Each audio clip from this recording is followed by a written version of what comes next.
Okay, so what we're going to just demonstrate is an analog sensor here, where we've got our analog light dependent resistor connected to A0, and we have our one side connected to 5 volts, and I'm going to make that a red, and the other side connected to A0 through a resistor to ground. We're going to read that value. We're going to light the LED up into map it into 4 different cases: off, red, green, or blue. And we are then going to transmit that across to our second Arduino, which is our master reader, and the LED will lag a little bit. We're going to use I2C communication, but the LEDs should light up as well.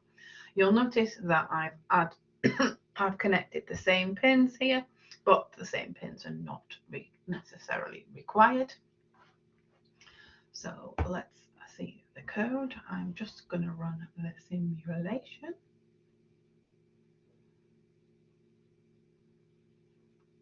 So I can see that range is off. I'm going to start with my first sensor. So I'm going to just move it to the top, and you'll see we are range 6793. So we're outputting blue. Case blue, blue, blue. Then let's change to green.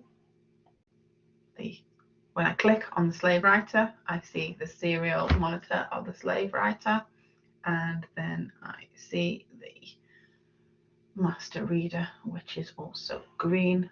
And you also notice there is a time delay for this to change.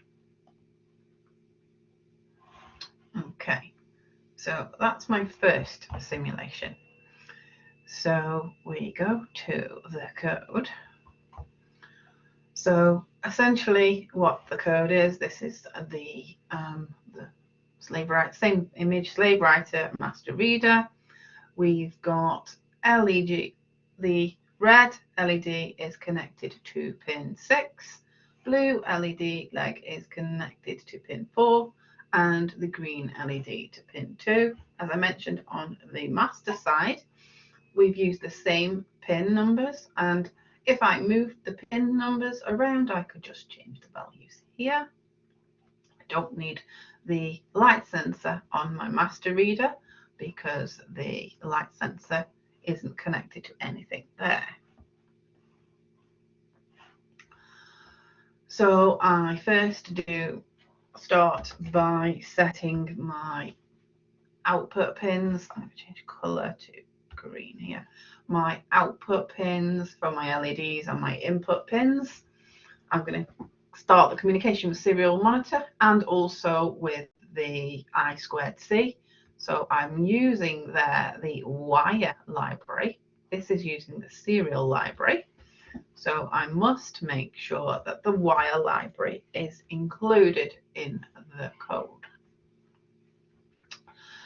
So what this is saying is when the master requests some information, we are then going to go to the request event. So what happens when the master says, send me some information?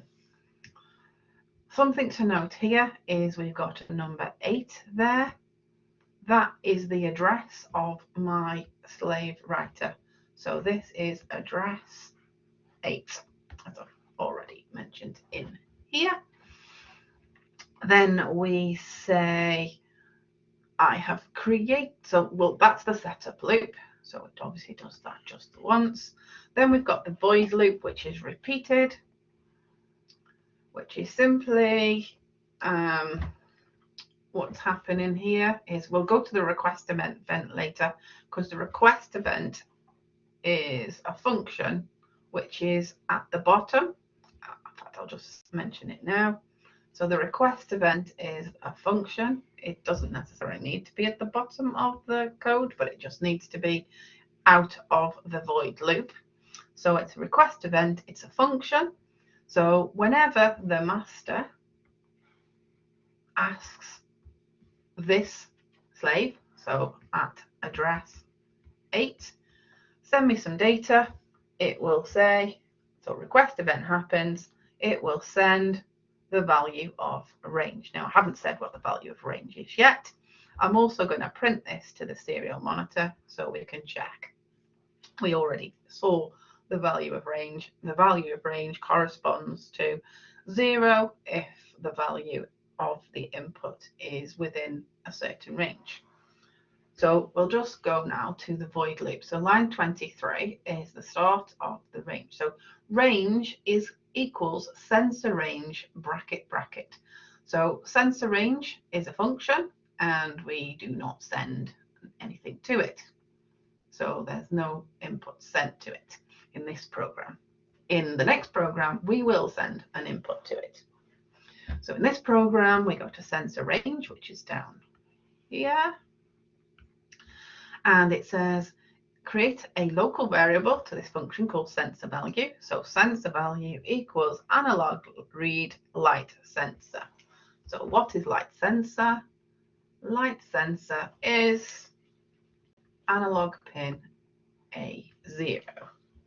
So this means A0 is red, and we are going to print that value to the screen just for debugging purposes. Now I've measured the values of light sensor, and if it's a perfect sensor, it should go from the value of 0 to 1023, but it doesn't. It goes from 0 to 650. So I'm going to map the values of the sensor from 0 to 650, 0 to 3. So 0 is off, 1 is red, I believe, 2 is green, and 3 is blue. Now I've decided this is on my 3 color, so RGB LED. Okay, so I'm going to give that a sensor value.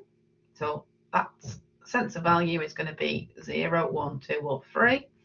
And I'm going to print that value to the serial monitor, but I'm also going to send that value back to the main program because I've got an int at the beginning of my function definition here.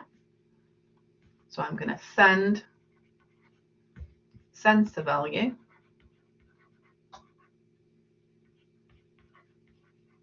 back. So that's going to be either 0, 1, 2, or 3. So where did I call the function from? I called the function from line 23. So range is going to be 0, 1, 2, or 3.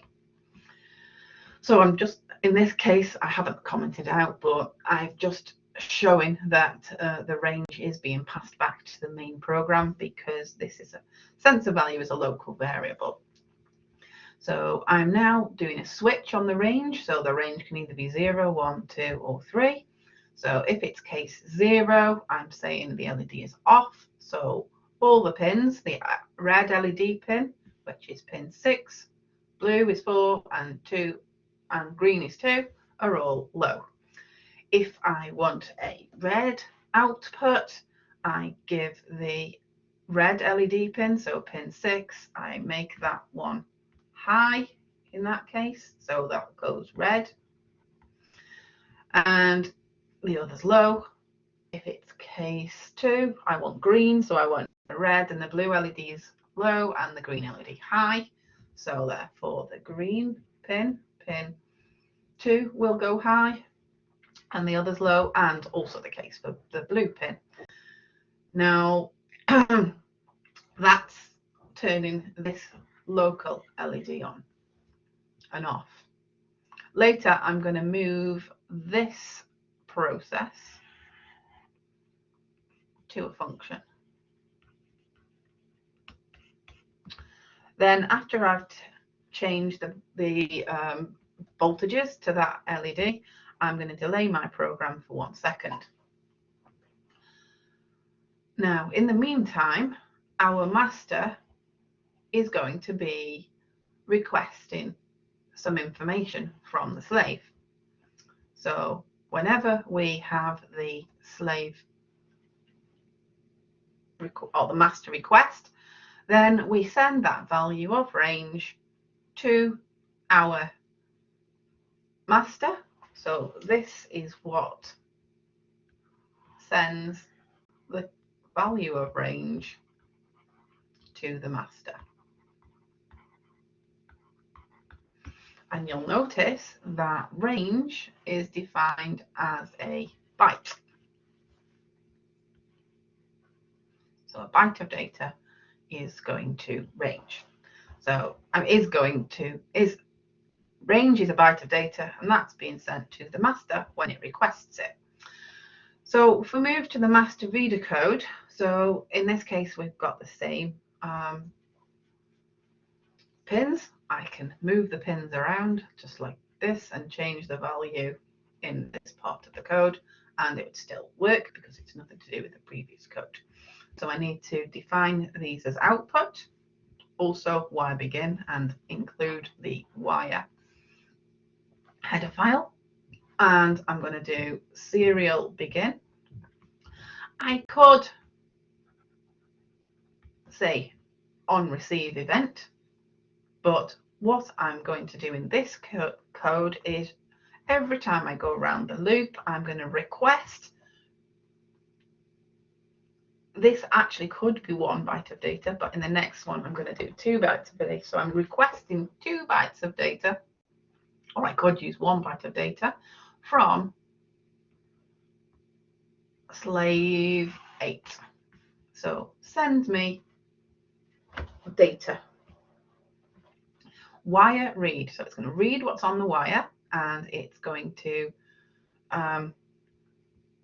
read the wire and give that also the value to range. Now, this is a local value of range to this function. I could name this anything I want. So I could change that name to master range, for example. And this is an integer. So wire read range. So I'm printing that to my serial monitor, and I'm switching on the range again. Exact same code. So I'm switching on, it's either 0, 1, 2, or 3. And then delay. Now that is the code for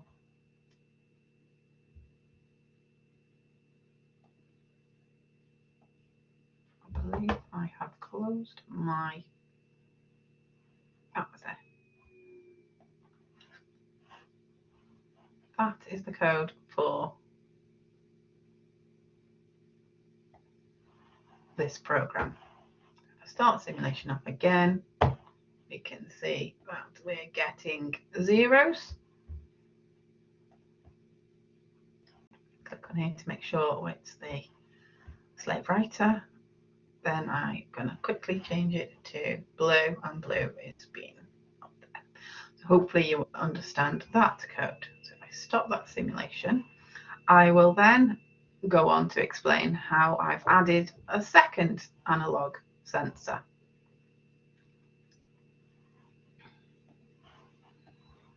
So I started off with this same code.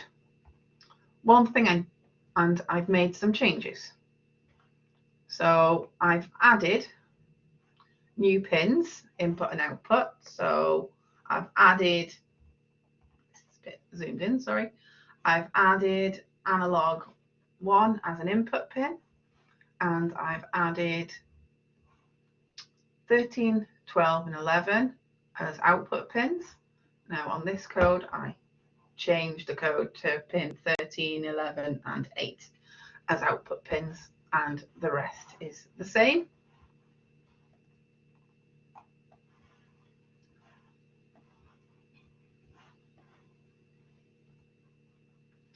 So I added the new pins at the input and output in the void setup.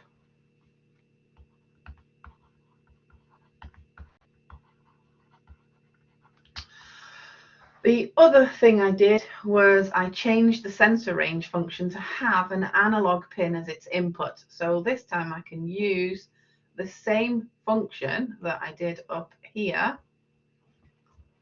but have an int here and add a input. So rather than say analog read light sensor and that be from the global from the previous program, I can, in my case, I can pass it to either A0 or A1. So I can have the same function to do the analog read for both pins. I just call it for different pins. So the other thing I did is I put all of this code into a separate function, and I called that function sensor range, and I said the inputs were which analog pin. Sorry, that was a sensor range. Then I added a new function called output LED. So the output LED was the switch case part of the program, and the inputs are whatever the range value is, and also which RGB LED pins I want to activate. I changed range, so it's still a byte, but it's an array with two values. So range 0 is for my analog A0 pin, so that equates to the A0 range, and my range 1 equates to my A1. I could change it the other way around, but that's the way I did it because it made sense. And therefore, in the void loop, what I did is I called sensor range function, passing it the analog input pin, and I stored the result in range. So for analog input pin A0, the return was stored in range 0, and for A1, the return value was stored in range 1. Now, my void request event function, which was at the bottom of my previous code,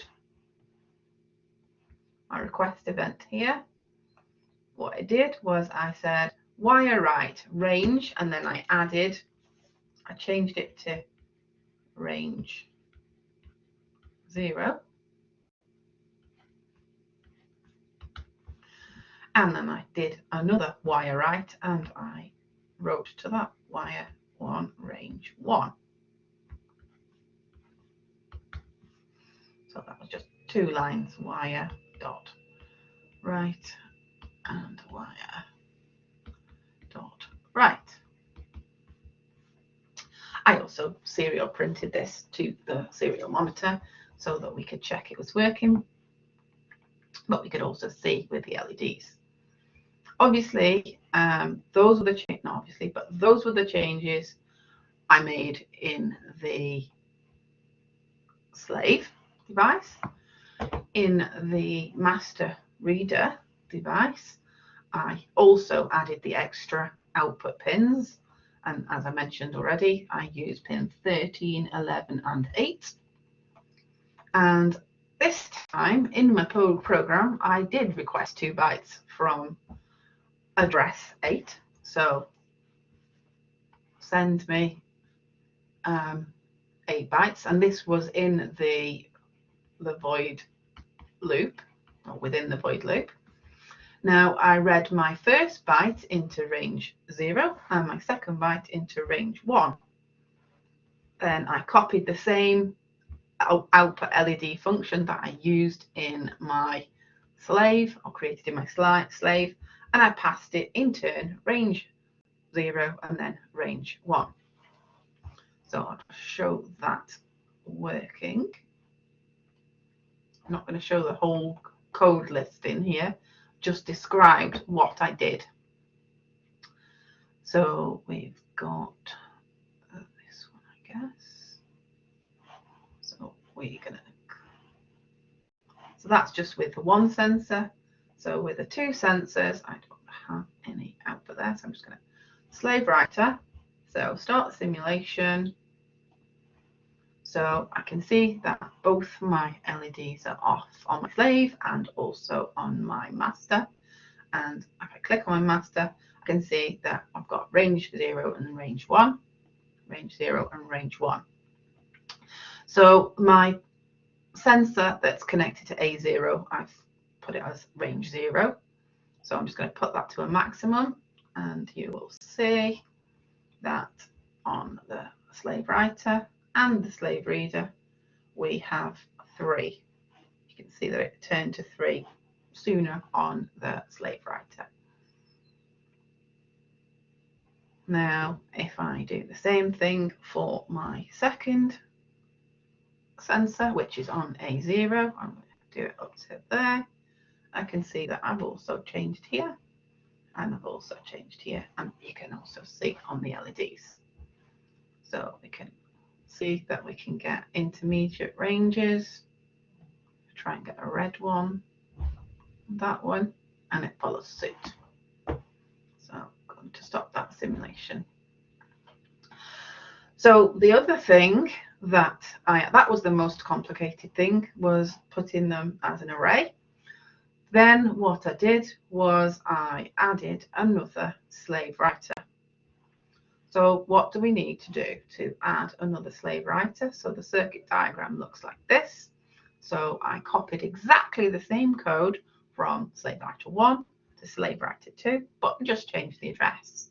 So I gave this an arbitrary address of number 8 and this as address 10.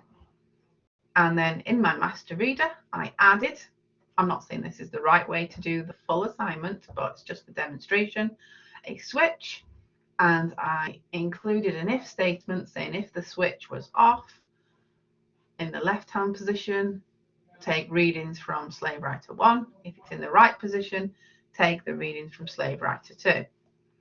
So here we have the code, same code on both slaves, just changed the address. So I changed the address to 10 here and 8 there, and then added slider switch to pin 2. So here I've just done switch value in the void loop. This is the start of my void loop, equals digital read switch pin. I've printed the value and I've said if the switch value is greater than 1, so if it's in that position, then read from slave 10. And if it is in the left-hand position, so it's 0, so it's not, that's not true, then the else will be executed, so it will read it from 8. So I'm just going to show that working quickly,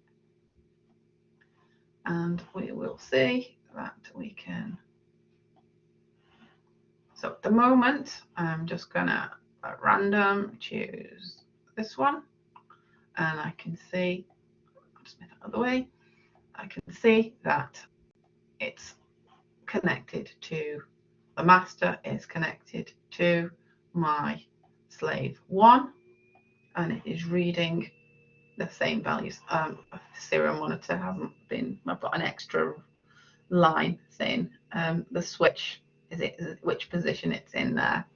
So if I change my switch to my other position, you'll see that the LED goes off because nothing's happening here. So I'll turn this one to blue, or I'll change this to a different color. So I change it to green, and I'll change this one to red, I think.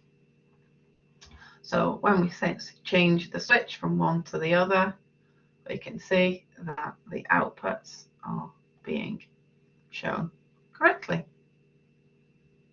So I'll explain my process. I've not gone through the code, or I've not provided the code. So good luck in recreating this. Thank you.